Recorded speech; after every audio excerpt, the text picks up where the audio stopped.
Bonsoir à tous. Ce soir, nous entrouvrons la porte de la chambre la plus scandaleuse du Moyen-Âge. Imaginez un roi si dominé par ses désirs que chaque visite chez ses barons devenait un malaise collectif. Vous entendez le craquement des torches et sentez l'air lourd d'une salle close. Même l'atmosphère semble prévenir qu'il faut se méfier. Jean Santerre, qui régna de 1199 à 1216, fut surnommé avec ironie l'invité le moins souhaité de son époque. Selon certaines chroniques, on lui attribua jusqu'à 30 maîtresses reconnues, au point que sa vie privée devenait une affaire publique. Comment un seul homme a-t-il pu troubler tout un royaume, simplement en refusant toute retenue? Si vous aimez ce voyage calme dans l'histoire, pensez à liker et à vous abonner, seulement si cela vous plaît vraiment. Dites-moi aussi en commentaire d'où vous me regardez et quelle heure il est chez vous. Pour l'instant, tamisez la lumière, installez-vous, car son sens très particulier de l'hospitalité mérite qu'on s'y attarde. Chapitre 1. L'art du kidnapping royal. Jean Santerre avait perfectionné ce que l'on pourrait appeler, avec un sourire amer, l'art du kidnapping royal. Ces méthodes n'étaient jamais brutales en apparence. Tout commençait par une lettre, un ordre officiel difficile à contester. Quand une noble femme attirait son attention, elle recevait cette convocation, et le mari savait déjà ce que cela signifiait. Pouvait-il refuser? Techniquement oui, mais dans les faits, dire non revenait souvent à s'exposer à des représailles politiques ou financières. Que pouvait faire un baron devant cela? La plupart se résignaient, car le risque était trop grand. Arrivée à la cour, la dame devenait prisonnière d'apparat. Les appartements qui lui étaient réservés étaient richement décorés, mais surveillés de près. Les chroniques parlent de femmes retenues durant des semaines, parfois des mois. Certaines sources évoquent donc le cas d'Isabelle de Gloucester, mariée très jeune à Jean, et selon plusieurs récits, enfermée de longues années dans le château de Bristol. Elle n'était pas seule. D'autres nobles subirent un sort comparable, sous des expressions officielles pudiques comme « protégé par la couronne » ou « tenu en sécurité ». Personne n'osait employer le mot « enlèvement ». Les familles, elles, vivaient un choix impossible. Protester signifiait la perte des terres et la ruine par les taxes. Se taire revenait à consentir. Plusieurs barons, en panique, prévoyaient donc des mariages éclairs, avec des chevaliers moins influents pour éviter que leurs filles ne soient tapées. Et certains tentaient de négocier un retour d'épouse contre un lot de terre ou quelques coffres d'or. Mais les négociations ne tournaient pas toujours en leur faveur. L'Église, quant à elle, se montrait prudente. Les évêques bénéficiaient de dons substantiels et détournèrent le regard. Officiellement, certains disaient que le roi mettait ses dames à l'abri des unions forcées. Dans les faits, la manœuvre servait surtout à casser des alliances qui menaçaient son pouvoir. Quand une femme était prise, la famille pliait. Il fallait ensuite prouver loyauté et soumission au roi. Au milieu de ce système, quelques cas se distinguent. Isabelle de Gloucester, encore, illustre cette mécanique sans pitié. Épouse royale, puis recluse pendant des années, avant d'être réattribuée comme une pièce sur un échiquier politique. 3 maris successifs décidés par Jean. Derrière chaque union, c'était l'agenda royal qui s'écrivait. Ce stratagème avait un prix. Les dames captives recevaient soieries, bijoux, serviteurs, tout un décor de luxe. Payés par qui? Le plus souvent par les maris humiliés ou par des familles prêtes à vendre leurs terres pour récupérer l'une des leurs. Certains ruinés n'avaient plus qu'à s'incliner, et les résistants, leur sort était brutal. Le comte de Surrey, par exemple, voulut reconquérir sa femme de force. Il termina exilé. D'autres virent leur château encerclé par l'armée royale. En peu de temps, tout le monde comprit. Mieux valait céder une épouse que perdre un domaine. Ainsi, cet engrenage fonctionna jusqu'à la fin de son règne. Une trentaine de femmes nobles, au moins, passèrent par cette détention déguisée. Certaines retrouvaient une place à la cour, servant d'intermédiaire entre le roi et leur famille, pour regagner un peu d'influence. D'autres disparaissaient tranquillement des écrits officiels. Plus qu'un vice privé, c'était une stratégie politique brutale, mais efficace. Chaque femme retenue éloignait des rivaux et enrichissait la couronne. On imagine l'atmosphère de Windsor, où une aile entière du château accueillait ses invités. Les serviteurs murmuraient au passage des couloirs, et les barons, convoqués en audience, croisaient parfois à quelques mètres leurs épouses retenues. Personne ne commentait, personne n'osait.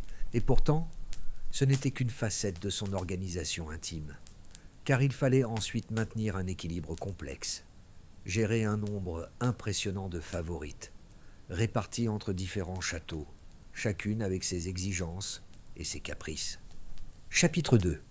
La comptabilité des maîtresses. Selon certains registres et chroniqueurs, on parle d'une trentaine de favorites réparties dans tout le royaume. Imaginez l'agenda, des séjours planifiés, des visites qu'il fallait synchroniser avec soin, chacune réclamant attention, cadeaux et reconnaissance. Le roi avait instauré un système de rotation minutieuse, presque comme un circuit réglé sur mesure. On l'apercevait 3 jours ici, 1 semaine là-bas, et tout devait se dérouler sans jamais risquer la confrontation entre rivales. Les châteaux eux-mêmes se transformaient en suites princières déguisées. Chaque résidence entretenait un budget dédié. Robes chamarrées, bijoux, servantes, tout était prévu. Les comptes royaux mentionnent régulièrement des dépenses pour l'habillement des dames de la cour, des sommes comparables aux revenus annuels de plusieurs chevaliers. À Corfe, par exemple, on recense jusqu'à 5 favorites présentes en même temps, chacune installée dans ses quartiers séparés avec ses domestiques. Mais l'uniformité n'existait pas entre elles. Certaines étaient reconnues comme favorites officielles. Elles recevaient rente, terre, parfois même un certain pouvoir d'influence sur des nominations religieuses. D'autres restaient dissimulées derrière l'expression polie de « dame de compagnie ». Elles dépendaient de présents occasionnels, souvent limités à des coffrets ou à un vêtement. Souvent, un seul épisode décisif, une nuit remarquée ou un avantage politique, pouvait déterminer leur statut. Les enfants illégitimes composaient un dossier permanent. On en retrouvait placés dans des monastères ou mariés discrètement à de petits nobles. En 1207, un registre mentionne une douzaine de jeunes sous protection royale, pris en charge par le trésor. Leur entretien pesait, tout comme les pensions allouées aux anciennes favorites. Le système avalait des ressources qu'aucun ministre n'osait contester. Certaines favorites prospéraient même au-delà de l'imaginable.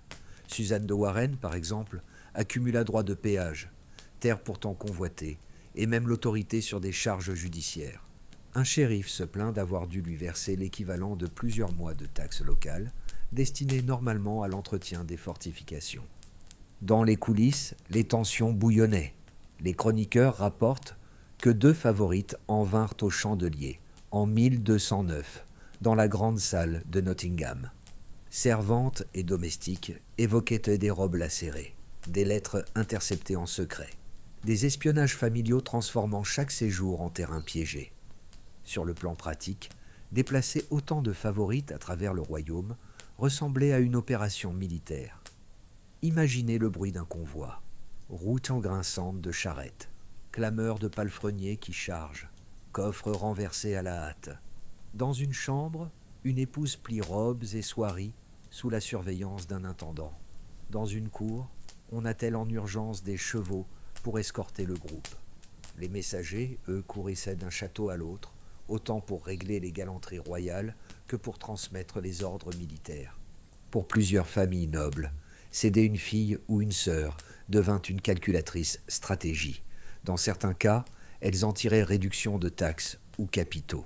En 1212, un baron du Dorset obtint ainsi d'alléger ses impôts après un séjour prolongé de sa fille, auprès du roi. Mais cette pratique restait périlleuse.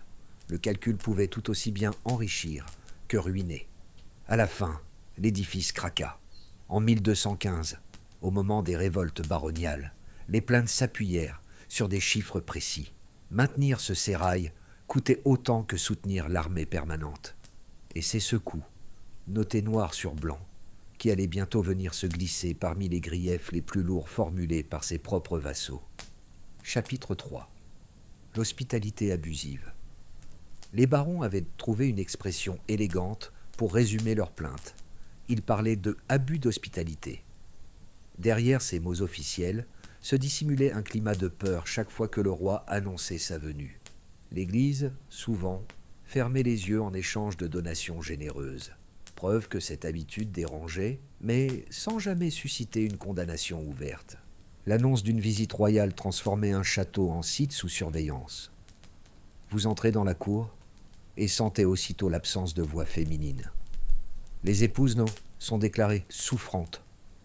Les filles envoyées précipitamment au couvent et les servantes placées dans des chambres closes le temps du séjour. Tout est préparé pour limiter le risque, mais chacun sait à quoi il s'expose. Les maris payaient le prix fort sur le plan social. Après une seule de ces visites, leur réputation était atteinte. Ridiculisés à la cour, ils perdaient crédibilité et appui. Jean utilisait ces humiliations comme un outil, séduire pour diviser, puis rappeler par l'impôt qui détenait le pouvoir. Ceux qui osaient protester se voyaient infliger des amendes sévères pour offense à la couronne. Les banquets, censés être des moments de convivialité, tournaient à la mascarade. Les nobles se présentaient peau seule, sachant qu'introduire leur épouse revenait à l'offrir à l'attention royale. Refuser de convier sa famille était un affront, y venir un risque. Dans ces salles silencieuses, seuls les bruits des couverts résonnaient, tandis qu'au loin, chacun savait que le roi recevait, déjà en aparté. Les serviteurs racontaient qu'ils détournaient simplement les yeux lorsqu'ils entendaient des sanglots derrière les portes fermées. Les chroniqueurs médiévaux s'en sortaient avec des périphrases embarrassées. Roger de Wendover évoquait de vagues excès de convivialité. Mathieu Paris parlait de mœurs incompatibles avec la dignité royale. Derrière ces formules prudentes perçaient des détails glaçants. Un mari contraint d'attendre dans la cour des heures durant, ou une épouse renvoyée trop vite au couvent. Le cas du comte de Pembroke résume bien ce rapport de force. Ayant surpris Jean chez lui, il fit scandale en quittant la cour. Le roi répliqua en lui confisquant des terres, qu'il redistribua comme pour narguer l'offensé. Le message était clair, résister coûtait toujours davantage que subir. Quelques femmes, rares, tentèrent de retourner la situation. Isabelle de Clare parvint à obtenir des terres pour son mari après une nuit avec le roi. Mais la plupart se taisaient, prises entre les colères conjugales et les caprices royaux. Quand l'une d'elles recevait bijoux ou droits commerciaux, c'était la famille entière qui payait pour maintenir ce fragile équilibre. Ces abus finirent par alimenter les colères collectives. En 1214, certains barons refusèrent net d'accueillir le roi dans leur domaine. L'année suivante, parmi les griefs consignés dans la Magna Carta, figuraient noir sur blanc ces abus d'hospitalité, ressentis comme des humiliations insupportables. Pour la première fois, le pouvoir royal se voyait contraint de rendre des comptes juridiques, transition amère qui marqua un tournant. Ce basculement rappelle à quel point la vie intime des souverains pouvait bouleverser l'équilibre politique. Et, plus étrange encore, certains rois portaient non pas la brutalité dans leurs gestes, mais dans leurs obsessions intérieures. Chapitre 4. Le syndrome du ver royal. Parfois, la fragilité n'était pas seulement politique, elle devenait intime. Avec Charles VI de France, d'abord surnommé le Bien-Aimé, avant d'être connu comme le Fou, on trouve un exemple frappant de ce décalage entre grandeur royale et souffrance intérieure. L'épisode fondateur a lieu en 1392. Vous imaginez la scène. Un soleil lourd, une route bretonne étroite, le roi en armure au milieu de sa troupe. Sans prévenir, il se tourne contre ses propres chevaliers. Il charge, frappe, et 4 hommes tombent avant qu'on puisse le désarmer.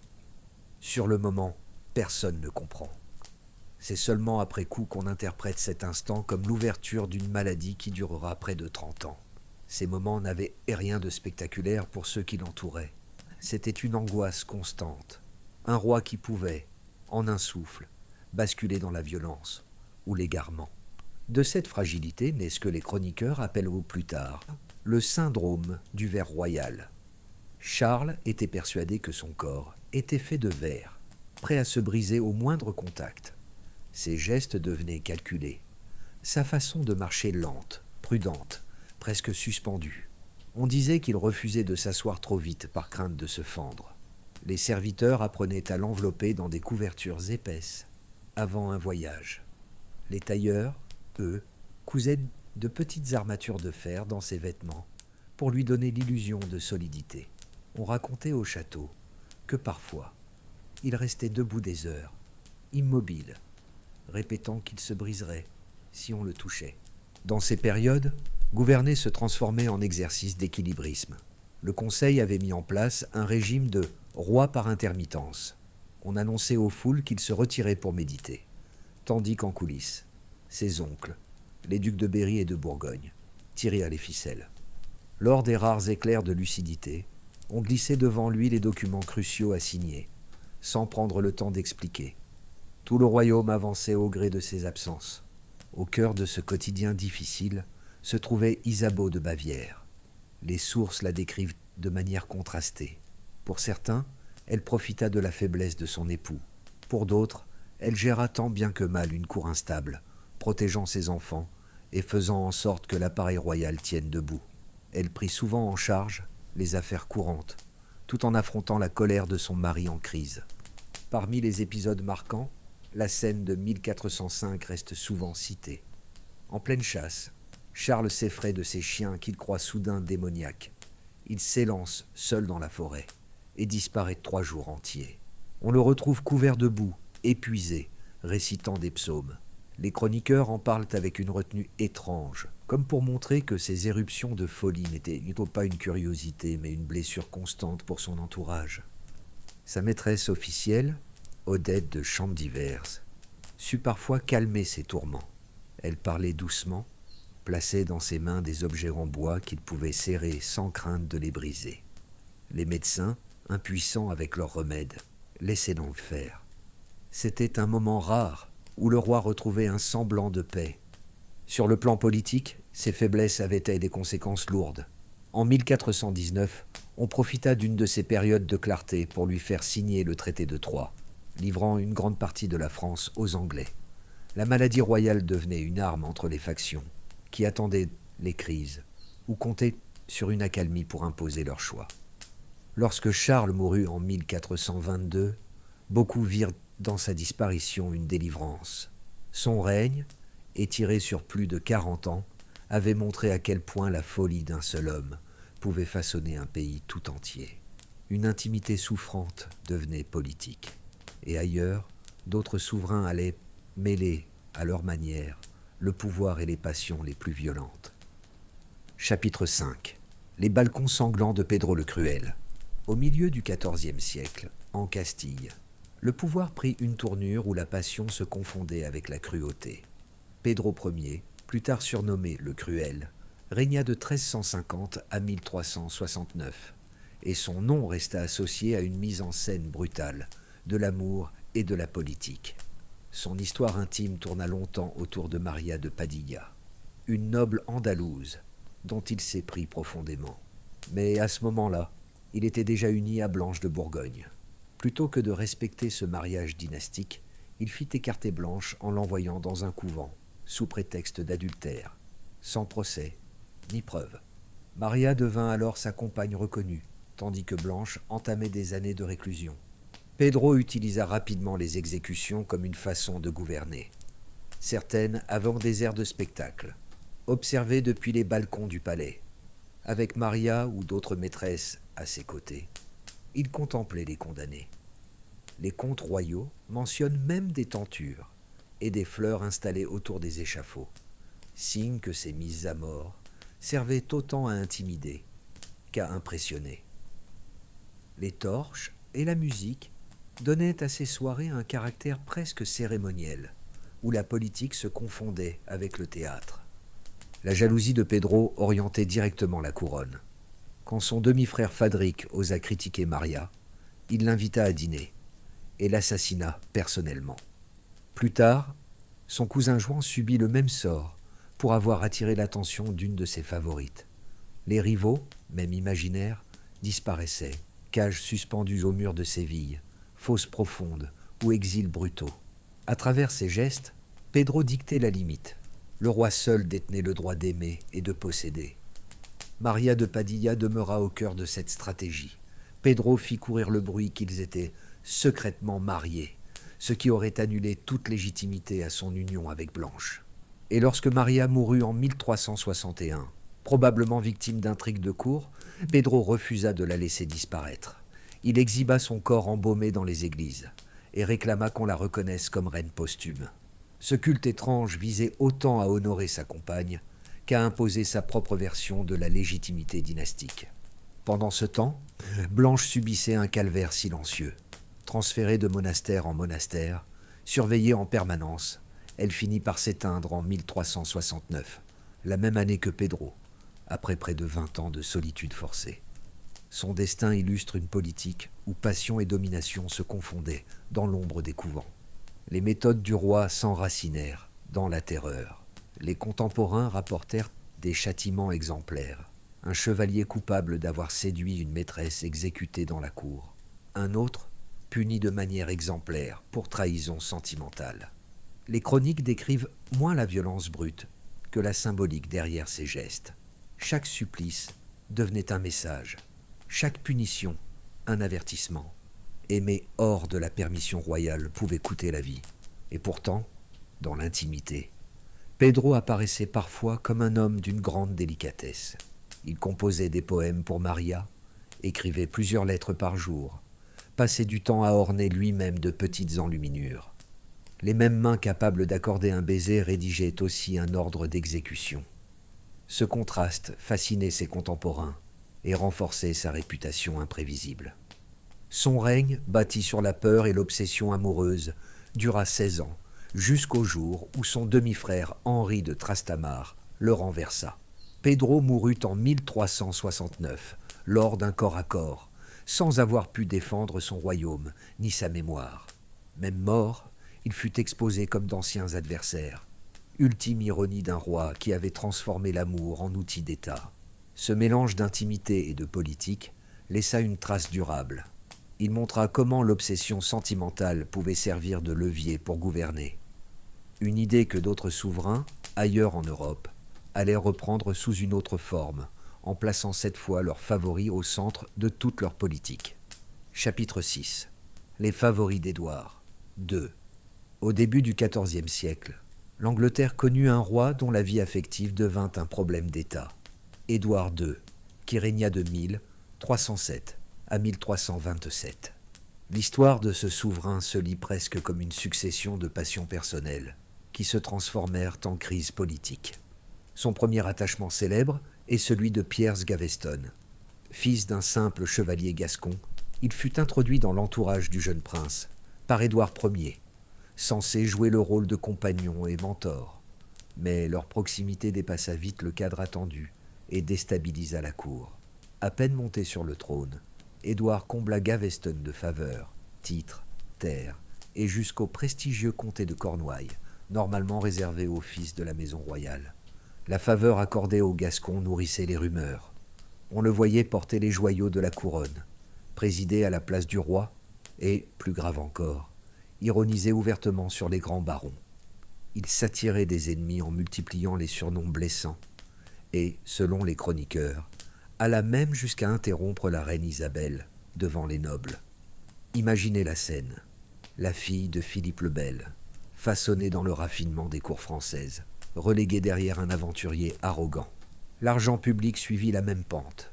Gaveston reçut des châteaux, des rentes considérables, des cadeaux luxueux, parfois plus élevés que ce que percevaient plusieurs comtes réunis.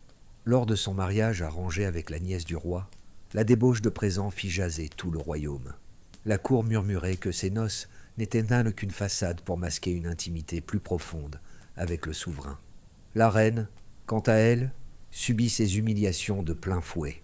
En 1312, alors qu'elle était enceinte, Gaveston organisa un tournoi extravagant et imposa sa présence. Même affaiblie, Isabelle dut être portée aux tribunes par des serviteurs. Ce fut pour elle un moment de rupture, où la douleur privée devint affaire publique. Comment une épouse royale pouvait-elle tenir son rang quand son mari la rabaissait ainsi en faveur d'un autre? La réaction baroniale fut implacable. Capturé, Gaveston fut exécuté sans procès, sur une colline près de Warwick. Pour Édouard, c'était une blessure intime et politique. Mais il reporta immédiatement son affection vers un nouveau favori, Hugues le Despenser. Avec Despenser, l'ingérence atteignit son apogée. Il accumula terres et titres en dépouillant ses rivaux, étendit son contrôle sur la chancellerie, et les documents officiels commencèrent à mentionner non plus seulement le roi, mais le roi et son cher Hugues. Despenser était plus qu'un compagnon. Il devenait le second pilier du trône. Mais son avidité et sa brutalité provoquèrent encore plus de haine. Héritage confisqué, procès truqués, impôts inventés pour enrichir ses proches. Lorsque la reine Isabelle partit en mission diplomatique en France en 1325, elle décida de ne plus revenir tant que Despenser resterait en vie. Elle trouva un allié en Roger Mortimer et leva une armée. En 1326, les deux débarquèrent en Angleterre. Édouard fut renversé et emprisonné. Despenser fut exécuté publiquement, dans des conditions terribles, et le roi dut abdiquer au profit de son fils. L'année suivante, Édouard mourut en détention. Les sources rapportent des versions contradictoires, beaucoup parlant d'une fin violente et controversée. Mais l'essentiel est clair, ses attachements avaient dominé son autorité jusqu'à l'anéantissement.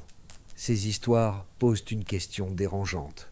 Pourquoi le favoritisme devient-il si dangereux pour un souverain ? Dans le cas d'Édouard, parce que ses passions privées transformèrent la politique en terrain personnel.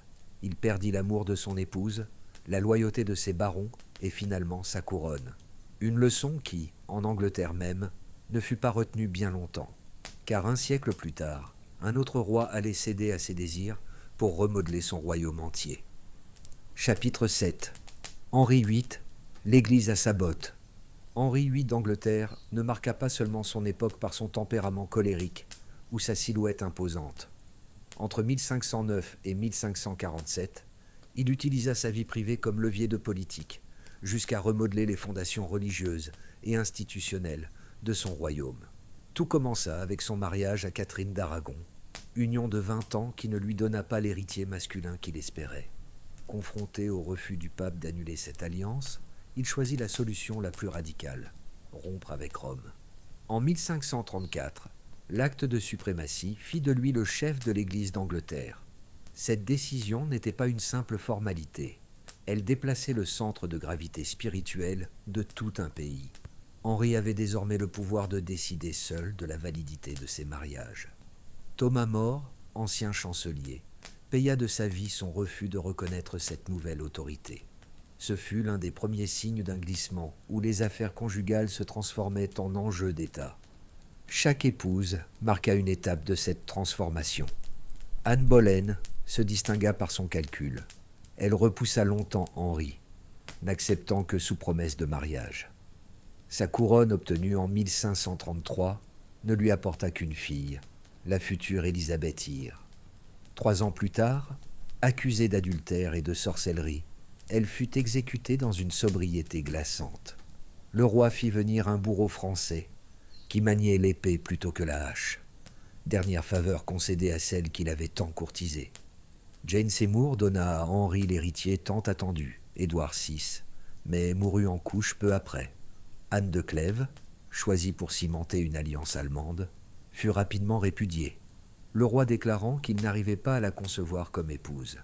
Catherine Howard, toute jeune cousine d'Anne Boleyn, fut à son tour exécutée pour adultère, tandis que la dernière, Catherine Parr, survécut simplement parce qu'elle réussit à ménager l'orgueil du roi vieillissant. Au-delà de ces unions, c'est tout le royaume qui fut bouleversé.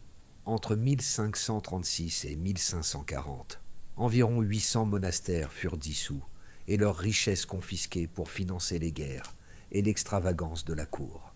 Des milliers d'Anglais périrent dans les purges religieuses, même si les chiffres varient selon les sources. Les témoignages contemporains insistent sur un climat de suspicion permanente, où un mot contre la nouvelle Église pouvait mener à la potence. Les finances suivirent le rythme des passions royales. Les dépenses fastueuses de bijoux et de fêtes pour séduire ses épouses, ajoutées aux campagnes militaires contre la France et l'Écosse, vidèrent les caisses. La monnaie fut dévaluée et le coût de la vie explosa. Dans ce contexte, la question de la fertilité des princesses étrangères devint une véritable affaire d'État. Les archives montrent des conseillers rédigeant des rapports sur leur santé comme on évaluerait un traité militaire. À la fin de son règne, Henri se transformait en paradoxe vivant, obèse, souffrant, souvent alité, mais encore obsédé par la perspective d'un nouveau mariage.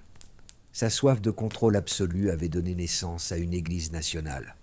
Tout cela pour résoudre ce qui, à l'origine, était une frustration personnelle.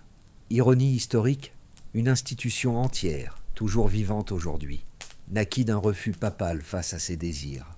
Peut-on imaginer exemple plus parlant du poids de l'intimité dans l'exercice du pouvoir? Et si, en Angleterre, les passions royales démolirent, puis refondèrent la religion, ailleurs en Europe, elles prirent des formes plus séduisantes, mais tout aussi décisives. Chapitre 8. François Ier, le roi séducteur.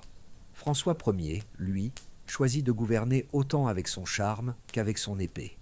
Il aimait se présenter comme un prince chevaleresque, mais ses relations intimes eurent dû souvent autant de poids que ses conseils diplomatiques. À la cour, la séduction n'était pas un simple divertissement, elle devenait un instrument d'influence. Sa favorite la plus fameuse fut Françoise de Foix, comtesse de Chateaubriand.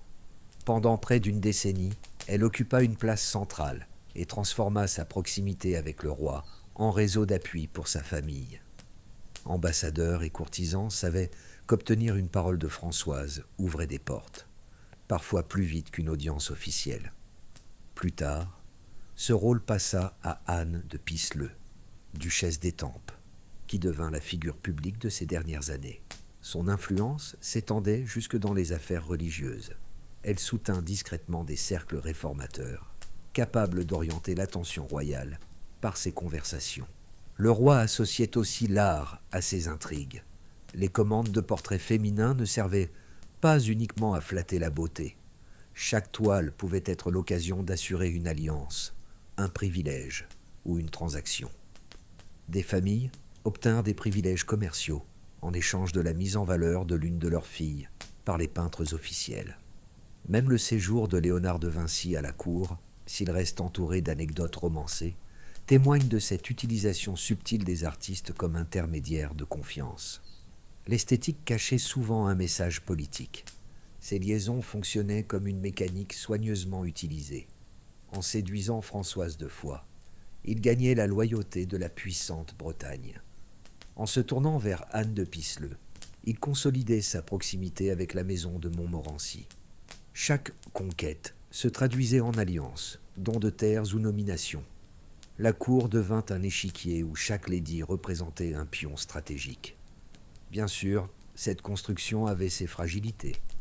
Les enfants illégitimes furent nombreux. François en reconnut certains, leur attribuant titres et domaines, mais laissa d'autres dans l'ombre de monastères ou de mariages arrangés. Cette abondance créait des tensions nouvelles, chaque branche secondaire réclamant une reconnaissance. La politique familiale se confondait avec les affaires de l'État. Les voisins européens observaient tout cela avec attention. Le roi d'Angleterre s'informait autant sur ses campagnes militaires que sur ses liaisons, convaincu que chaque maîtresse pouvait cacher un traité secret. Les diplomates italiens notaient dans leurs dépêches le nom des favorites convoquées aux réceptions. L'image de roi séducteur circulait dans les cours comme une donnée diplomatique, parfois redoutée, parfois convoitée.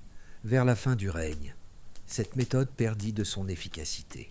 Trop de familles se sentaient lésées quand leurs filles étaient écartées pour une rivale, et certains grands seigneurs s'agaçaient de voir leurs fortunes suspendues au penchant du roi.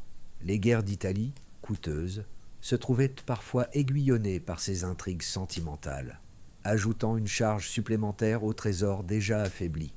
Pourtant, l'héritage reste clair. François Ier fit de la séduction un outil de gouvernement. Ses favorites ne furent pas cachées, mais reconnues, dotées de rang, de budget et d'appartements officiels. C'était une nouveauté en France. La favorite devenait une figure institutionnelle, un relais entre passion privée et décision publique. Cette assimilation des affaires du cœur aux affaires de l'État dessinait un modèle qui influença la cour française, bien après lui. Les rois suivants reprirent l'idée, Mais certains poussèrent encore plus loin l'organisation de cette vie parallèle. Car là où François Ier fit de la séduction un art politique subtil, d'autres allaient transformer la sphère intime en institution véritable du pouvoir. Chapitre 9. Le parc aux cerfs de Louis XV. Louis XV développa, au cœur de Versailles, une organisation intime qui prit des allures d'institution. Le parc aux cerfs, une maison discrète à proximité du château, servit durant plusieurs décennies de résidence pour de jeunes femmes destinées à plaire au roi.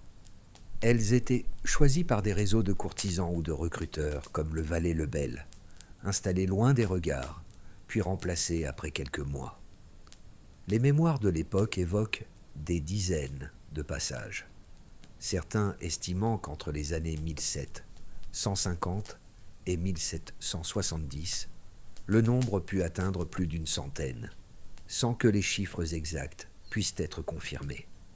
Ce dispositif, organisé avec méthode, évoquait moins un caprice romantique qu'un mécanisme bureaucratique bien rodé. Dans cette mécanique, Madame de Pompadour joua un rôle central. Sa relation charnelle avec le roi s'était interrompue à la fin des années 1740, mais elle demeura son soutien et sa confidente pendant près de 20 ans. C'est elle qui régula le système, choisissant des candidates adaptées, veillant à ce qu'aucune ne puisse rivaliser avec son propre statut. Son appartement servait de lieu discret d'introduction, où coiffure, robe et manières étaient soigneusement préparées avant la rencontre royale. On lui doit en partie le ton apaisé et presque protocolaire qui finit par entourer ses liaisons. La reine Marie Leszczyńska observait tout cela dans un silence résigné. Après 10 grossesses, elle se retira peu à peu de la chambre royale, consacrant sa vie à la piété et aux lectures spirituelles. Officiellement, elle demeurait l'épouse respectée. Officieusement, elle devait parfois composer avec des dîners où la favorite du moment siégeait à ses côtés. Les chroniqueurs décrivent cette politesse contrainte comme l'un des aspects les plus amers de la vie de cour. Le fonctionnement du parc aux cerfs avait une exactitude administrative. Un intendant réglait les horaires, les médecins contrôlaient l'état de santé, et la police intervenait à l'occasion pour contenir des scandales familiaux. Les dépenses rattachées à cette organisation se retrouvent dans les comptes royaux, pensions, bijoux, dot offertes lors d'un mariage arrangé. Certaines jeunes femmes quittèrent ce cadre avec des avantages considérables, parfois même un titre ou une situation nouvelle dans la noblesse secondaire. Cette organisation traduisait la volonté du roi de séparer clairement ses plaisirs privés du travail de l'État. Louis XV continuait de recevoir ses ministres chaque matin, de décider seul de la guerre et de la diplomatie, et n'acceptait pas que ses favorites interfèrent dans ses choix. Les chambres de Versailles, malgré leurs rumeurs, restaient donc parallèles au véritable gouvernement. Ce système finit par être toléré, voire banalisé, à la cour. Les filles hébergées au parc aux cerfs n'étaient pas perçues comme des scandales, mais comme une catégorie de compagnes passagères dotées d'un rôle précis. Certaines, comme la jeune Morphise, quittèrent cette place et se marièrent à des seigneurs, retrouvant une respectabilité inattendue. La codification par Louis XV donna une forme institutionnelle à ce qui n'avait jusque-là été que pratique cachée. Mais cette froide organisation contribua aussi peu à peu au détachement du peuple. À l'extérieur de Versailles, la dépense publique, visible dans le luxe des bijoux et pensions, suscita critiques et mécontentement. En donnant l'image d'un libertinage assumé et intégré à l'État, le roi alimenta une distance grandissante entre la monarchie et ses sujets. Ce constat soulève une question. Quand l'intimité d'un souverain devient affaire d'administration, jusqu'où peut-elle affecter l'image du trône? Dans d'autres royaumes, les maîtresses n'étaient pas dissimulées, mais transformées en figures politiques visibles. C'est ce qu'illustre parfaitement l'exemple d'un roi de Castille, dont la relation avec sa favorite bouleversa toute la structure du pouvoir. Chapitre 10. Alfonso XI et le pouvoir des maîtresses. Alphonse XI de Castille, monté sur le trône en 1312 et régnant jusqu'en 1350, fit de sa relation avec Léonore de Guzman bien plus qu'un attachement privé. Cette union publique, assumée, pesa sur l'ensemble de la politique castillane, au point que beaucoup virent en elle une véritable cogérance. Dès son adolescence, le roi installa Léonore dans des appartements voisins des siens, tandis que son épouse légitime, Maria de Portugal, se retrouvait reléguée, souvent invisible dans la vie officielle. Les chroniqueurs décrivent la présence constante de Léonore aux côtés du roi. Elle franchissait les salles de conseil, lisait les dépêches et donnait audience aux ambassadeurs. Une scène récurrente rapportée par les archives, des légats étrangers attendant de rencontrer Alphonse et découvrant que discuter sous le regard de Léonore suffisait à régler l'affaire. Dans les absences du roi, parti en campagne contre Grenade, c'est elle qui gouvernait depuis Tolède, envoyant des ordres marqués de son sceau. Cette autorité se lisait aussi dans les nominations. Ses frères accédèrent aux plus hautes charges, l'un commandant de l'ordre de Santiago, l'autre archevêque de Tolède. La reine Maria vécut ce rôle diminué comme une mise à l'écart permanente. Les cérémonies royales exhibaient déjà parfois la hiérarchie. L'épouse sous un dais discret, tandis que la maîtresse prenait les devants, entourée des enfants royaux, légitimes et illégitimes.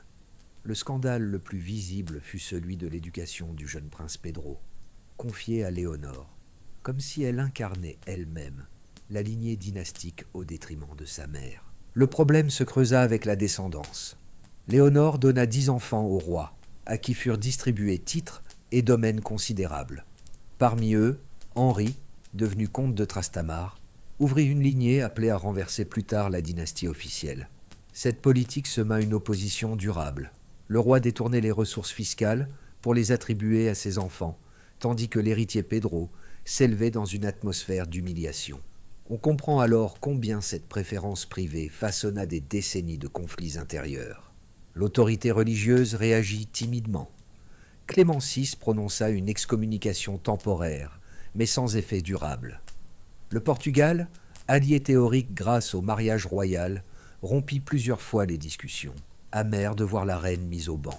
Malgré cela, Alphonse ne céda pas. Sa relation avec Léonore servait presque d'étendard politique, une manière de rappeler que le roi pouvait s'affranchir des conventions établies. La puissance de Léonore tenait aussi à un système de surveillance. Ses émissaires contrôlaient à l'aristocratie, exilaient des opposants et des textes rapportent des peines sévères contre ceux qui prêchaient pour la reine. Ce climat de défiance installa un équilibre fragile, où toute critique pouvait se payer très cher. Tout bascula en 1350, lorsque la peste noire emporta le roi lors du siège de Gibraltar. Le pouvoir changea brutalement de main. Son fils Pedro, devenu roi, fit aussitôt arrêter Léonore. Elle fut enfermée au château de Talavera, puis exécutée sur ordre direct, étranglée après quelques mois de captivité.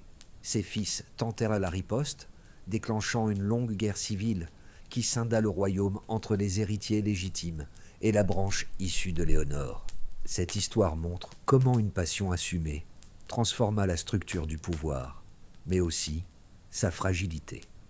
Léonore de Guzman avait exercé une fonction administrative réelle, introduisant même des réformes monétaires et militaires notables, mais sa position dépendait d'un pivot, la présence du roi. Une fois celui-ci disparu, tout l'édifice s'écroula. Ironie politique. L'autorité que l'on croyait solidement installée se révéla dépendre d'un équilibre intime. La mort d'Alphonse montrait que, derrière l'apparente solidité d'un règne, les dynasties pouvaient être bouleversées par une seule relation.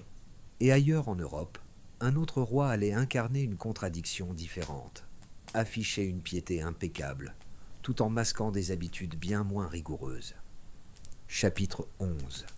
Philippe le Bel et les Templiers. Philippe IV de France, dit le Bel, incarne sans doute l'un des rois les plus énigmatiques du Moyen-Âge. À la fois pieux et redouté, il assistait à la messe plusieurs fois par jour, finançait des abbayes, mais cacha sous cette façade un usage politique implacable de la religion et de la morale. L'affaire de la tour de Nesle, en 1314, en fut un exemple frappant. 3 de ses brus furent accusés d'adultère après la dénonciation d'un chevalier. 2 finirent enfermés à vie, la 3e fut exécutée. Ce scandale affaiblit l'image dynastique, mais Philippe sut en tirer parti pour consolider son pouvoir face à ses opposants. Derrière cette rigueur apparente, il entretenait lui-même des liaisons discrètes. Des registres mentionnent des pensions versées à certaines dames intimes, et l'une d'elles Désignée comme Madame E, reçut des avantages dignes d'un conseiller royal. Philippe veillait toutefois à ce que ses relations restent invisibles, contrairement à son fils Louis X, qui montrait beaucoup moins de prudence. Mais c'est son rapport avec l'ordre du Temple qui révèle le mieux ce mélange de piété publique et de calcul secret. Les Templiers, ordre militaire et religieux, avaient accumulé une immense richesse grâce à leurs activités financières. Philippe, lourdement endetté auprès d'eux, voyait dans leur puissance une menace autant qu'une solution à ses difficultés. Le 13 octobre 1307, sur son ordre, tous les membres de l'ordre en France furent arrêtés. Le procès qui suivit illustre cette stratégie soigneusement construite. Officiellement, on accusait les Templiers d'hérésie et d'actes immoraux. En réalité, le roi cherchait surtout à briser leur influence et à récupérer leurs biens pour renflouer un trésor royal épuisé par les guerres. La procédure dura des années. En 1312, le pape Clément V finit par proclamer la dissolution de l'ordre. 2 ans plus tard, en 1314, Jacques de Molay, grand maître du Temple, fut exécuté à Paris après 7 années de prison. Les aveux publics, souvent obtenus sous contrainte, furent lus devant les foules, donnant une apparence de justice à ce qui fut un procès largement manipulé. Cette méthode correspondait à un usage constant chez Philippe: transformer les crises économiques ou politiques en spectacle judiciaire. Lorsqu'on critiquait sa monnaie, il mettait en avant les scandales du clergé ou lançait une enquête morale détournant l'attention.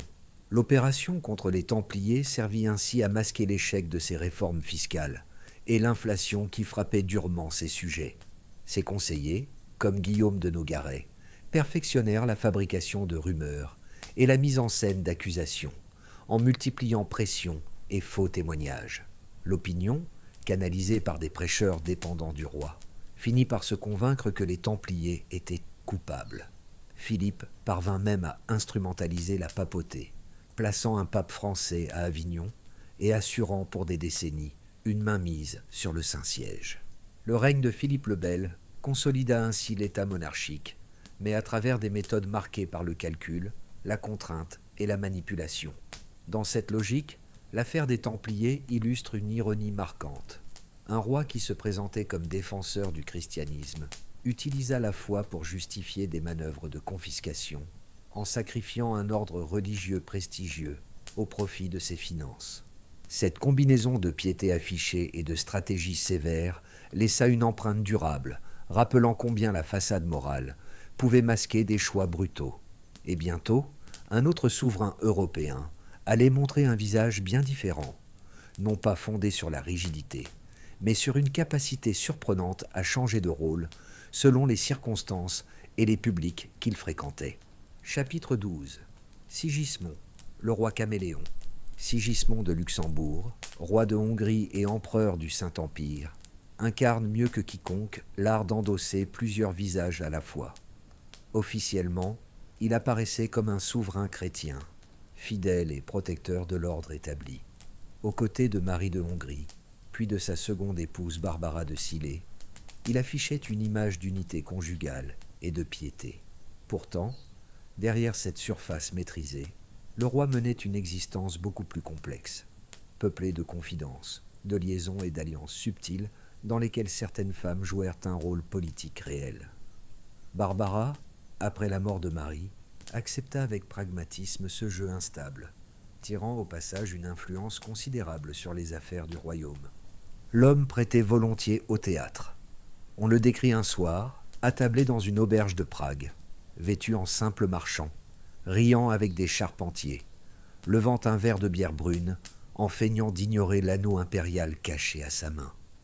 Le lendemain, ce même roi se présentait dans la salle du trône, couronne haute et manteau brodé de soie, pour arbitrer un différend territorial. Entre ces deux images, celle d'un compagnon de taverne et celle d'un juge solennel, réside la clé de son pouvoir.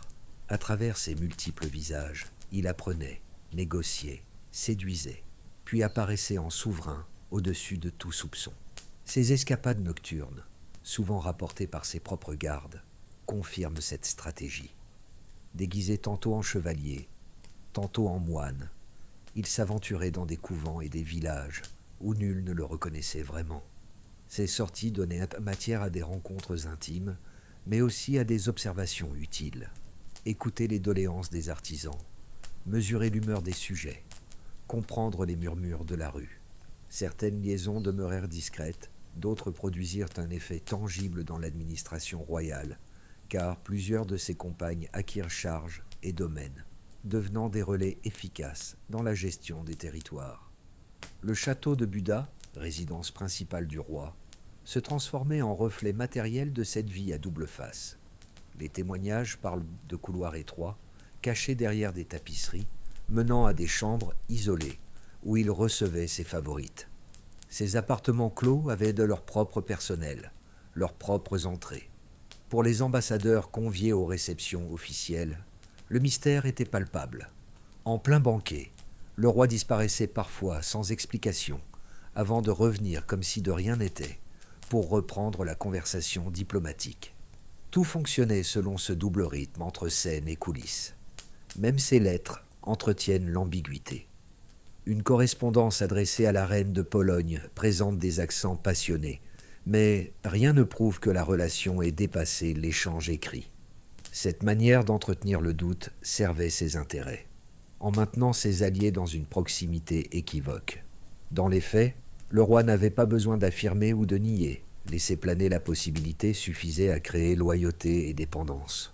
Malgré la complexité de cette vie privée, Sigismond conserva une image étonnamment positive auprès du peuple. Ses apparitions spontanées et son goût pour les échanges directs plaisaient aux citadins comme aux paysans. L'Église, de son côté, choisit de fermer les yeux, confortée par son financement généreux de monastères et son rôle moteur dans la lutte contre les Hussites. Cette faculté de concilier contradictions devint sa marque. Le sommet de cette habileté se vit lors du concile de Constance, pendant qu'il présidait les débats sur l'unité de l'Église. Ces soirées s'ornaient de fêtes fastueuses. Les affaires les plus sérieuses se décidant parfois après un bal ou sous l'influence d'un cercle intime. En 1433, l'habileté de ses jeux politiques et personnels lui valut la couronne impériale. Pour certains, c'était le talent d'un homme d'État. Pour d'autres, l'adresse d'un acteur consommé. À sa mort en 1437, beaucoup restèrent incertains de qui avait été le vrai Sigismond. Un souverain, un homme du peuple, ou un amant insaisissable. Peut-être fut-il tout cela, à parts égales. Sa vie pose encore une question qui dépasse son siècle. Où s'arrête le rôle public d'un chef d'État? Et où commence l'intimité qui l'inspire, ou le dévore? Car parfois, un roi ne choisit pas ses masques. Il lui échappe, et son pouvoir devient comme une ombre errante, insaisissable, jusque dans son propre palais. Chapitre 13. Christian II, le fantôme royal. Christian II de Danemark fut un souverain étrange, dont la présence paraissait parfois effacée dans son propre palais. Monté sur le trône au début du XVIe siècle, son règne révéla vite des fragilités profondes. Les chroniqueurs décrivent un roi qui passait de longues heures enfermé dans ses appartements, parlant seul ou fixant obstinément les tapisseries. Pendant ces silences, les affaires du royaume se ralentissaient, le sceau royal demeurait inutilisé, et certains décrets attendaient des semaines avant d'être validés. Peu à peu, ses conseillers comblèrent le vide, tandis que Christian errait dans les couloirs du château, prisonnier de ses propres obsessions. La jeune reine Caroline Mathilde, mariée très tôt pour des raisons diplomatiques, se retrouva face à un époux incapable d'assumer son rôle. Ce vide fut bientôt occupé par un médecin allemand, Johann Friedrich Struensee. D'abord chargé d'apaiser les humeurs instables du roi, il gagna rapidement sa confiance, et surtout celle de la reine. Petit à petit, Struensee prit en main non seulement la santé du souverain, mais aussi l'administration du royaume, devenant la figure qui faisait tourner la machine de l'État en coulisses. En 2 ans, son ascension fut fulgurante. Ce médecin sans titre de noblesse se retrouva à signer des décrets, à proposer des réformes et à contrôler l'armée.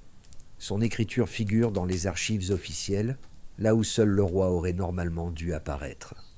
Pendant ce temps, Christian s'absorbait dans ses manies, collectionnait des objets mécaniques, comptait les carreaux des fenêtres ou gravait des symboles étranges sur les murs de ses chambres. L'autorité basculait, presque sans résistance, de la couronne vers un conseiller devenu incontournable. Dans cet espace ambigu, la relation entre Caroline Mathilde et Struensee devint impossible à ignorer. D'abord professionnelle puis politique, elle franchit enfin le seuil de l'intimité. Ils s'affichaient ensemble lors de promenades dans les jardins royaux, éveillant des murmures, sans jamais provoquer d'éclat immédiat. Beaucoup fermèrent les yeux, car Struensee incarnait le seul garant d'un gouvernement encore fonctionnel. Il logeait à proximité du couple, toujours prêt à intervenir lors des crises nocturnes du roi. Mais l'équilibre resta fragile. Juliana Maria de Brunswick, belle-mère de Christian, observait cette montée en puissance avec inquiétude. Elle prépara méthodiquement sa riposte. Dans la nuit du 17 janvier 1772, Struensee fut arrêté dans les appartements même de la reine. Christian, tiré de son sommeil, signa l'ordre d'arrestation dans un état de confusion qui laissait deviner qu'il ne comprenait pas vraiment ce qu'on attendait de lui. La reine fut ensuite écartée et envoyée en exil, séparée de ses enfants. Le procès de Struensee ne laissa guère de place au doute. Accusé de trahison et d'adultère, il fut condamné et exécuté quelques mois plus tard. Les comptes rendus soulignent la dimension spectaculaire, presque théâtrale, de cette mise à mort, destinée à rétablir l'ordre et à rassurer la noblesse. Ces réformes progressistes furent annulées, et Juliana Maria imposa un conseil de régence strict, rendant au Danemark une façade d'autorité solide, mais profondément conservatrice. Quant au roi lui-même, il retourna à une forme d'existence solitaire. Officiellement restauré dans ses fonctions, il n'exerça plus jamais de pouvoir réel. Ses journées s'écoulaient à classer ses objets de collection ou à tracer des lignes sur des cartes, sans signification.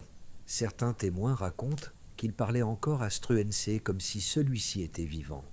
Preuve que la frontière entre son monde intérieur et la réalité s'était définitivement brouillée. L'épisode laissa une empreinte durable. Un royaume dirigé par un médecin novice, une reine exilée et une régence imposée par intrigue. Mais au-delà des scandales, il révèle surtout la fragilité d'un trône confié non pas à une institution stable, mais aux habitudes changeantes d'individus et de liens personnels. Et c'est précisément cette tension entre faiblesse royale et pouvoir de l'intime qui permet de comprendre le contraste saisissant avec d'autres monarchies, où la vie privée ne fut pas dissimulée mais élevée au rang de spectacle assumé pour toute la cour. Chapitre 14. Charles II, le roi charmant. Charles II d'Angleterre incarna une rupture joyeuse avec la sévérité qui avait marqué le pays pendant l'interrègne. Après la mort de Cromwell en 1658 et la restauration de la monarchie 2 ans plus tard, le nouveau roi fit de Whitehall un lieu où la musique, les parfums et les rires remplaçaient soudain les prêches interminables. Les perruques poudrées, les danses et les festins débordaient, jusque dans les rues de Londres. Et le peuple, lassé des interdits puritains, accueillait cette métamorphose comme une délivrance. 2 femmes illustrèrent particulièrement cette atmosphère de liberté. Nell Gwyn, actrice spirituelle et populaire, et Barbara Palmer, aristocrate ambitieuse.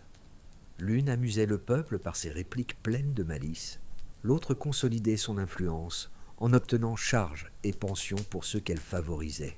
Les caricatures de l'époque montrent Charles assis sur son trône, entouré de ses favorites, comme si elle faisait partie intégrante du gouvernement. Dans un royaume encore marqué par la censure des décennies passées, voir un roi assumer ainsi la visibilité de ses passions avait quelque chose de déconcertant, mais aussi de séduisant. La fête devint presque une méthode politique. Chaque victoire militaire, chaque naissance princière offrait l'occasion d'un feu d'artifice ou d'un banquet monumental. Les registres témoignent de dépenses spectaculaires pour un seul repas. Mais ce qui frappait surtout, c'était l'ouverture de ces réjouissances à la population. Dans les parcs royaux et les rues éclairées par des torches, on buvait, on chantait, et les musiciens faisaient résonner vielles et tambours jusqu'au matin. Le théâtre, interdit sous Cromwell, connut une renaissance. Des pièces légères et audacieuses attiraient sans loin des foules avides de nouveautés. Whitehall lui-même reflétait ce nouvel art de vivre. Des salons furent réaménagés pour accueillir bals et spectacles, tandis que des passages discrets facilitaient les déplacements privés entre les appartements royaux et ceux de ses favorites. Les diplomates étrangers Notez que les négociations les plus sérieuses se concluaient parfois au détour d'un souper ou d'une réception, dans une ambiance où la séduction et la politique se mêlaient étroitement. L'épouse officielle du roi, Catherine de Bragance, restait en marge de ce tumulte. Princesse portugaise, arrivée en Angleterre pour sceller une alliance, elle vécut difficilement sa solitude face aux rires qui résonnaient ailleurs dans le palais. On la décrivait pieuse et généreuse, distribuant aumônes et se consacrant aux pauvres, en contraste avec le climat frivole qui dominait autour d'elle. Malgré les excès, beaucoup d'Anglais acceptèrent ce règne avec indulgence. Après des décennies d'austérité religieuse, l'élan de légèreté semblait un prix modeste à payer. Même après le grand incendie de Londres, en 1666, la reconstruction s'accompagna de nouvelles tavernes, de salles de spectacle et de lieux de rencontre où se poursuivait l'esprit de fête. L'économie profita d'ailleurs de ce regain de consommation, commerçants et artisans trouvant leur place dans ce nouvel âge de plaisir. L'héritage de Charles II demeure paradoxal. Derrière l'image d'un roi entouré de danseuses et de jeux, l'Angleterre se renforça militairement, développa sa flotte et jeta les bases de son empire colonial. Ces excès fonctionnèrent comme une soupape sociale, adoucissant les tensions religieuses héritées des puritains. Il prouva qu'un souverain pouvait s'attacher l'affection du peuple, moins par vertu morale que par la promesse d'une vie plus légère. Lorsque Charles mourut en 1685, remplacé par son frère Jacques II, l'équilibre fragile entre tolérance et rigueur se rompit vite. Mais les cafés, les théâtres et les clubs qui avaient essaimé sous la Restauration devinrent des institutions durables. On garde de lui l'image d'un roi qui sut gouverner par le charme, aussi bien que par la force. Et pourtant, ailleurs, certains souverains de la même époque ne misaient pas sur la séduction, mais sur une personnalité tourmentée, parfois rongée par la peur elle-même. Chapitre 15. Éric XIV, le roi paranoïaque. Éric XIV de Suède, qui régna de 1560 à 1568, reste l'image d'un pouvoir troublé par la peur intérieure. Ce souverain cultivé parlait plusieurs langues, jouait de la musique et dessinait avec finesse. Ses journaux intimes révèlent un esprit curieux d'astronomie et de philosophie. Pourtant, ce même roi, malgré ses talents, se retrouva prisonnier de ses obsessions. Sa paranoïa grandissante transforma la cour de Stockholm en un lieu de tension permanente, où chacun craignait d'être suspecté. Ses premières années laissaient pourtant entrevoir des promesses. Éric entreprit des réformes judiciaires pour limiter les abus de la noblesse et encouragea la fondation d'écoles. Mais dès le milieu des années 1560, ses inquiétudes devinrent envahissantes. Il voyait des conspirations à chaque détour. Ses ministres furent surveillés, ses proches épiés. Selon certaines chroniques, le simple murmure dans les couloirs pouvait être interprété comme une tentative de trahison. Cette défiance prit une tournure dramatique en 1566, au cours d'un banquet. Convaincu de complot, Éric fit arrêter plusieurs nobles de haut rang. Les prisonniers furent exécutés sommairement, sans procès en règle. L'incident marqua une rupture profonde avec l'aristocratie, qui dès lors redoutait que le roi ne bascule à tout moment dans de nouvelles purges. On rapporte qu'il passait parfois la nuit à arpenter son palais, persuadé que des ennemis étrangers s'étaient infiltrés jusque dans ses gardes. La figure de Karin Monsdotter apparaît ici comme un contrepoint essentiel. Simple servante rencontrée dans une auberge, elle entra dans sa vie sans ambition apparente. Bientôt, elle devint son épouse, et sa présence apaisa certains tourments. Les jours où elle partageait sa chambre, les crises du roi semblaient s'atténuer. Par ses interventions discrètes, elle obtint plusieurs fois la libération de détenus ou l'adoucissement de sentences. À travers elle, la cour apercevait un Éric plus humain, capable d'affection et de tendresse malgré ses frayeurs. Mais même son influence ne suffisait pas toujours. En 1567, le roi traversa un épisode particulièrement sombre. Durant de longues semaines, il se cloîtra dans ses appartements, refusant tout contact. Il aurait brisé des miroirs, fait tracer des symboles étranges sur les murs et refusé de se présenter au gouvernement. Le royaume connut alors un véritable arrêt de fonctionnement. Les décisions politiques se retrouvant bloqué en l'absence d'autorité claire. Son demi-frère Jean saisit cette faiblesse. En 1568, il organisa un coup d'État et fit enfermer Éric dans un château fort. Privé de sa couronne, l'ancien roi retrouva paradoxalement une certaine sérénité.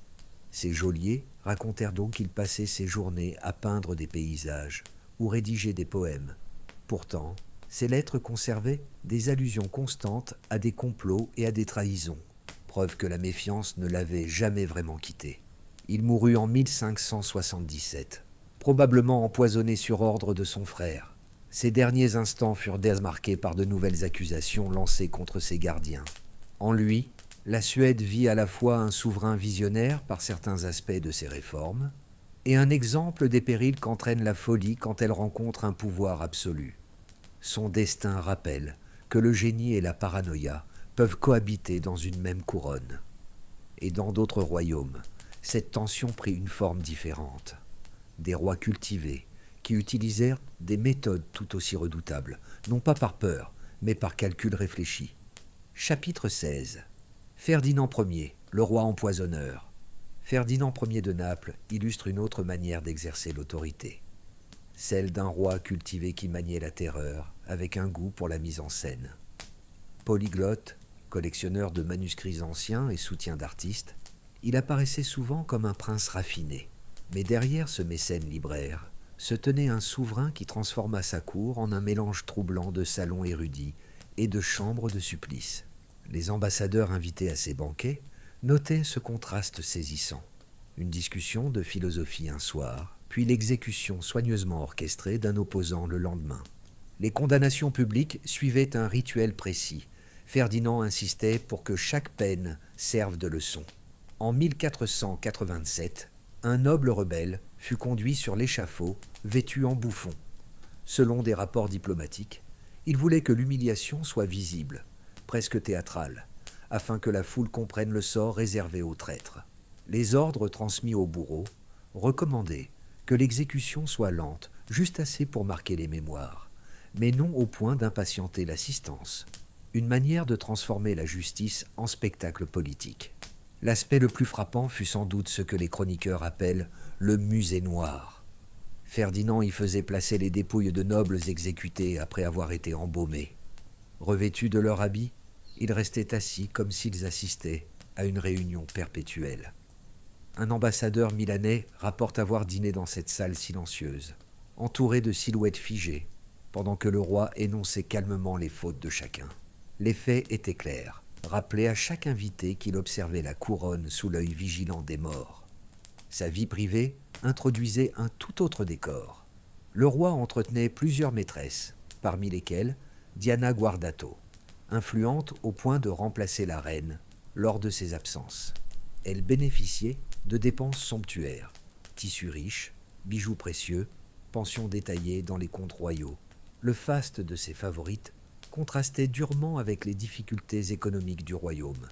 Les soirées où elles se disputaient leur place auprès du monarque devinrent autant de scènes de pouvoir, où l'on raconte même que certaines eurent recours à l'empoisonnement entre elles.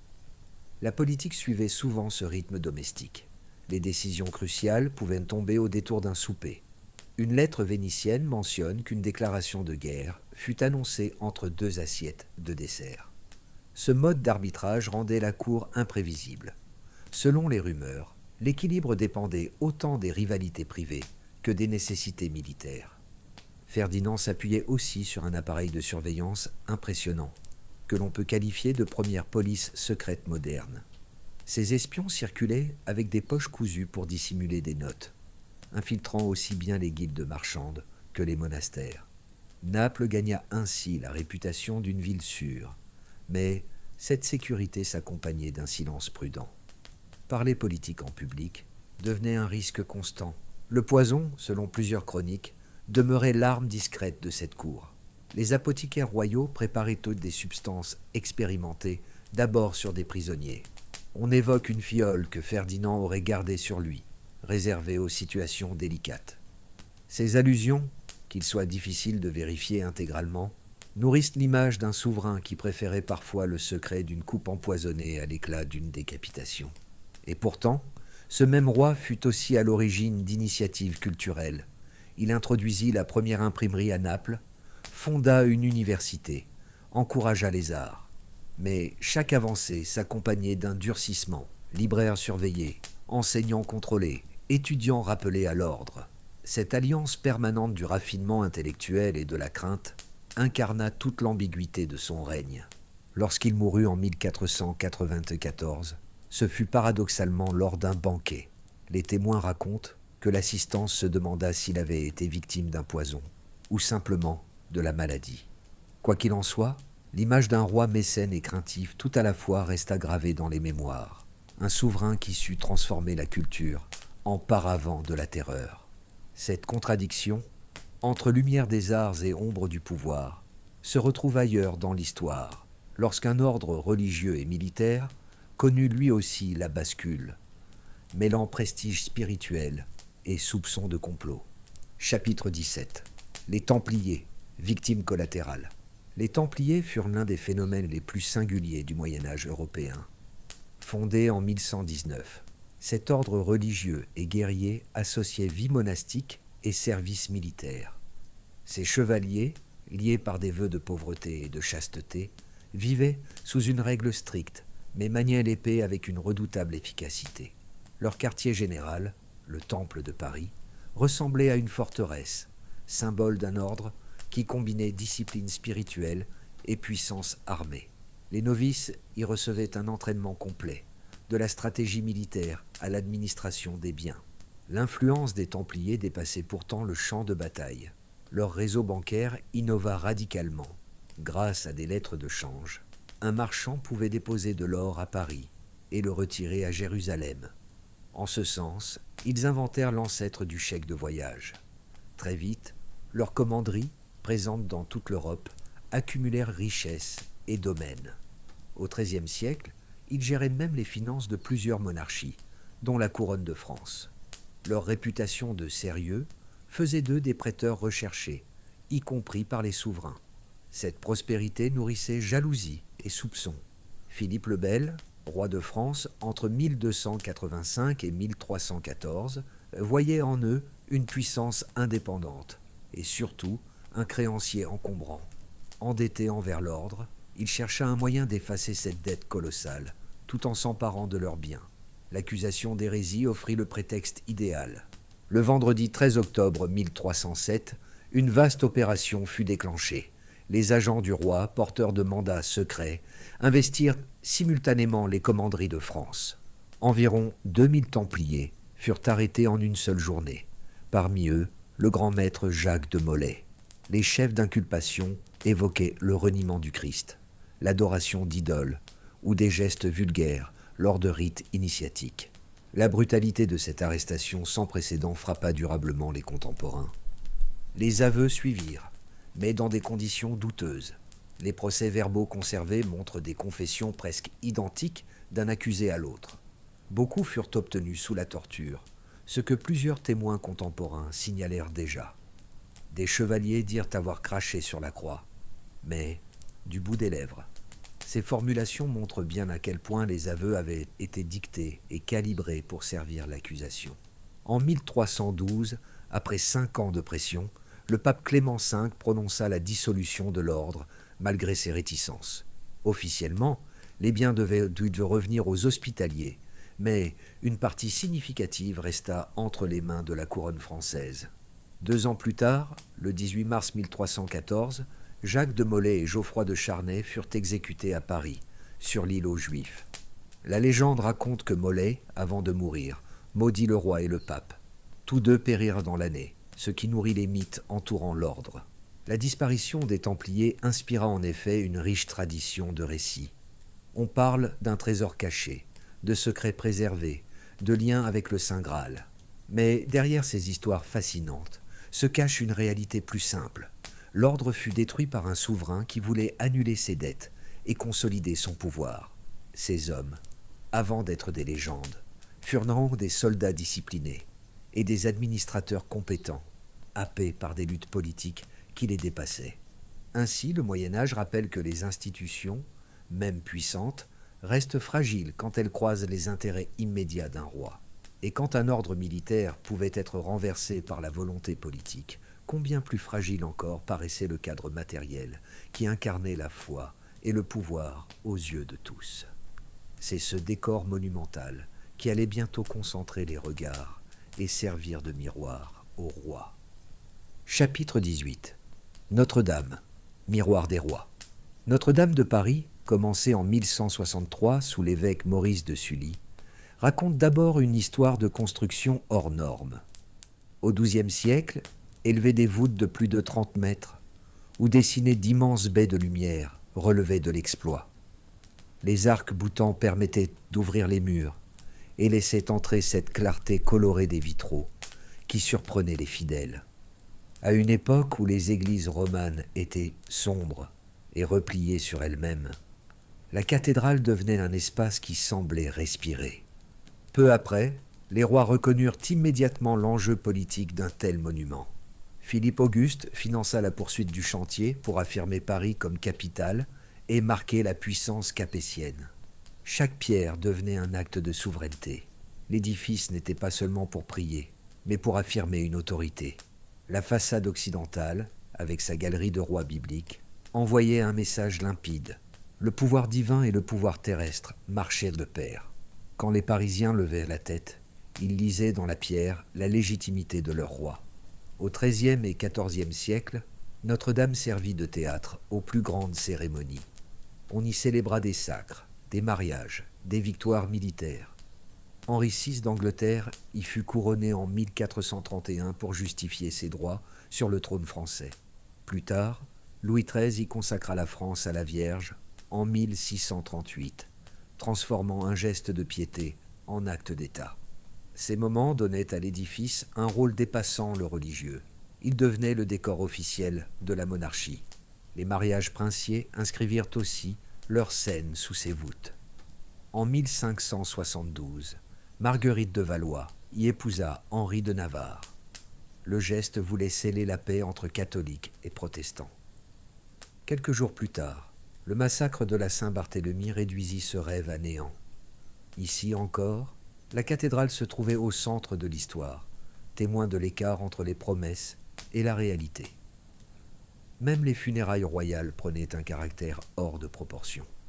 En 1715, Louis XIV voulut que son cœur y repose. La célébration funèbre dura 9 jours entiers. Puis vint la Révolution. En 1793, des sans-culottes brisèrent les statues des rois de Juda en les prenant pour des figures de monarques français. Le sanctuaire fut réinvesti par le culte de la raison, puis celui de l'être suprême. L'orgue retentit alors non de messe, mais d'hymne républicain. La cathédrale était transformée, presque renversée dans son sens.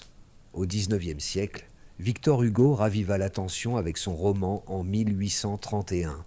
Il dénonçait l'abandon du monument. La restauration de Viollet-le-Duc, lancée en 1845, fut vaste et discutable.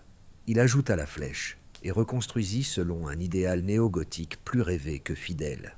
L'ensemble séduisit cependant Napoléon III et marqua l'entrée de la cathédrale dans sa deuxième vie.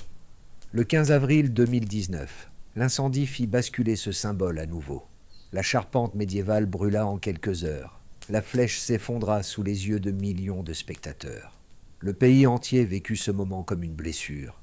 Et pourtant, malgré les flammes, l'ossature tint bon, montrant la résistance d'un bâtiment déjà habitué aux guerres et aux révolutions.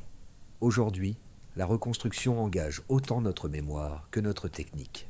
Les artisans frappent le fer comme au Moyen-Âge, pendant que des scanners 3D guident leur précision. Le débat reste vif.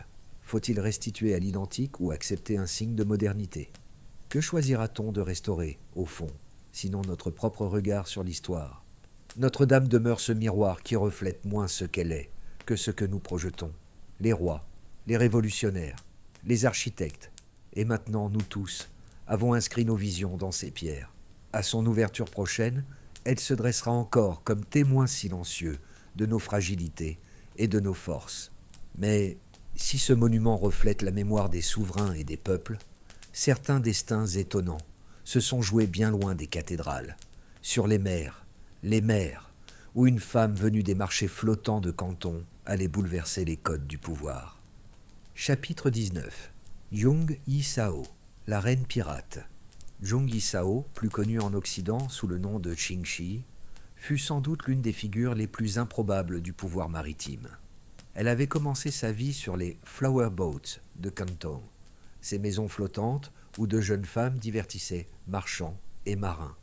À 26 ans, elle rencontra Zheng Yi, chef redouté de la flotte pirate du Guangdong.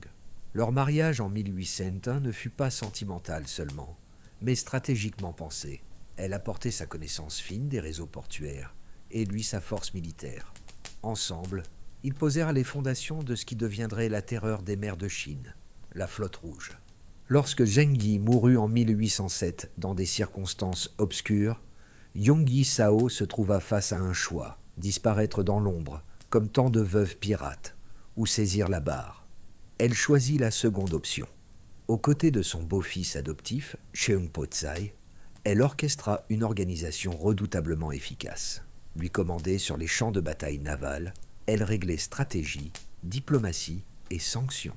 Selon certaines estimations, la flotte passa de 200 jonques à près de 1800, rassemblant jusqu'à 70 000 hommes, une force que même la marine impériale peinait à égaler. Ce n'était pas un chaos de forbans, mais un véritable État flottant. Chaque navire avait un rôle. Combat, ravitaillement, transport des prisonniers, des signaux codés, pavillons et fusées permettaient aux centaines de bateaux de manœuvrer ensemble comme une armée régulière. Jung Yi-sao imposa un code sévère. Le vol dans la caisse commune entraînait la peine de mort, tout comme le viol de captives. Les règles paraissaient d'une brutalité extrême, mais elles garantissaient cohérence et discipline. Le partage du butin montra aussi son sens politique. Loin des capitaines accaparant tout, elle répartissait 20% aux navires capteurs, 30% au trésor commun et 50% selon le rang. Les simples marins touchaient davantage qu'un soldat impérial, ce qui assurait leur fidélité. Même les prisonniers volontaires pouvaient intégrer l'équipage et recevoir une part. Dans ce cadre, la flotte rouge favorisait la loyauté au-delà des menaces. En 1809, cette armada dominait toute la mer de Chine méridionale. Les navires européens négocièrent leur passage. Des villages côtiers versaient tribut pour éviter représailles. Dans certaines provinces, son pouvoir remplaçait presque celui des fonctionnaires Qing. Les mandarins, souvent, préféraient traiter avec les pirates que risquer un affrontement ruineux. Face à cette hégémonie, l'État impérial dut réagir. Un affrontement direct aurait été trop risqué. En 1810, Pékin engagea alors des négociations d'amnistie. Durant 6 mois, Jung Yi-sao discuta pied à pied les termes. Elle obtint une reddition exceptionnelle. Elle conserva une partie de ses richesses. Ses hommes échappèrent aux poursuites, et son beau-fils reçut même un poste officiel. Tout un empire pirate se dissout ainsi sous traité, non sous la défaite. Sa retraite montra la continuité de son pragmatisme. Installée à Canton, elle ouvrit une maison de jeux prospère et s'associa au circuit du commerce de l'opium. Ses anciens lieutenants devinrent ses protecteurs. Lorsqu'elle mourut en 1844, elle laissa une image paradoxale, ancienne courtisane, devenue stratège militaire, puis négociatrice avisée. Son héritage demeure ambivalent. Elle imposa une discipline impitoyable, mais sut bâtir un ordre qui inspira plus tard certaines sociétés criminelles. Au-delà des mythes, elle prouva surtout que le pouvoir pouvait être négocié, gagné, puis conservé en défiant les règles établies. Elle ne triompha pas seulement par les armes, mais aussi parce qu'elle négocia sa survie. Et cette leçon, discrète mais durable, rappelle que les excès intimes ou les folies personnelles d'un seul individu peuvent façonner, et parfois renverser, des institutions entières. Conclusion. Alors voilà, en regardant ce parcours, on comprend que le pouvoir royal s'est souvent construit dans l'entrelac, fragile des pulsions et des institutions. Derrière les façades de pierre et les grandes cérémonies, ce sont des vies intimes, des peurs et des désirs qui ont modelé l'histoire commune. Chaque règne, avec ses contradictions, laisse entrevoir ce dialogue constant entre le privé et le public. Prenez un instant pour souffler. Si ce voyage calme à travers les ombres de l'histoire vous a plu, je vous invite à vous abonner et dites-moi en commentaire quel souverain vous intrigue le plus et pourquoi.